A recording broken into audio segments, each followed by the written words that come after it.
અમદાવાદમાં રાષ્ટ્રીય સ્વયંસેવક સંઘની 2 દિવસીય સમૂહ બેઠક સંઘના સહકાર્યવાહ અરુણકુમારની અધ્યક્ષતામાં 2 દિવસીય બેઠક આરએસએસ અને ભગીની સંસ્થાઓના મુખ્ય આગેવાનો બેઠકમાં હાજર બપોર બાદ નાયબ મુખ્ય પ્રધાન હર્ષ સંઘવી પણ બેઠકમાં હાજર રહેશે। બેઠકમાં રાજ્ય સરકારના 6 સિનિયર પ્રધાનો પણ હાજર રહેશે। સંગઠન મહામંત્રી રત્નાકર પણ ઉપસ્થિત। આર્થિક અને સેવા સમૂહના સંઘના આગેવાનો અને ભાજપના નેતાઓ હાજર। આરોગ્ય, શ્રમ, કૃષિ અને સેવા સમૂહની બેઠક મળી। વૈચારિક અને શિક્ષણ સમૂહની બેઠક બપોર બાદ મળશે। તો સમૂહ બેઠકમાં વિશેષ એજન્ડા નથી હોતો। વર્ષમાં 2 વાર આવી બેઠક મળતી રહે છે। આગામી વર્ષે યોજાનારી ચૂંટણી પહેલા જમીનની સ્થિતિ અંગે મહત્વની ચર્ચા કરવામાં આવી ત્યારે ખેડૂતો, યુવાનો સહિતના મુદ્દાઓ પર મંથન।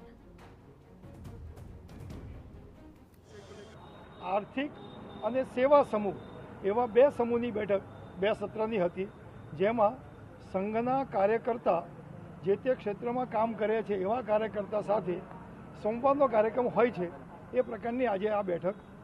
સામાન્ય સમૂહ બેઠકમાં સમૂહના વિષય ઉપર રૂટીન ચર્ચા થતી હોય છે, કોઈ વિશેષ એજન્ડા હોય છે એવું હોતું નથી, પરંતુ પ્રતિ વર્ષ 2 વાર મળીએ છીએ। આ વખતે અખિલ ભારતીય અધિકારીનો પણ પ્રવાસ હતો એટલે એમની ઉપસ્થિતિમાં બેઠક કરી છે। अच्छा, विविध विभागના મંત્રીઓ પણ અહીંયા હાજર હતા। તેમનું હાજર રહેવાનું કારણ શું? તેમની સાથે શું ચર્ચા કરવામાં?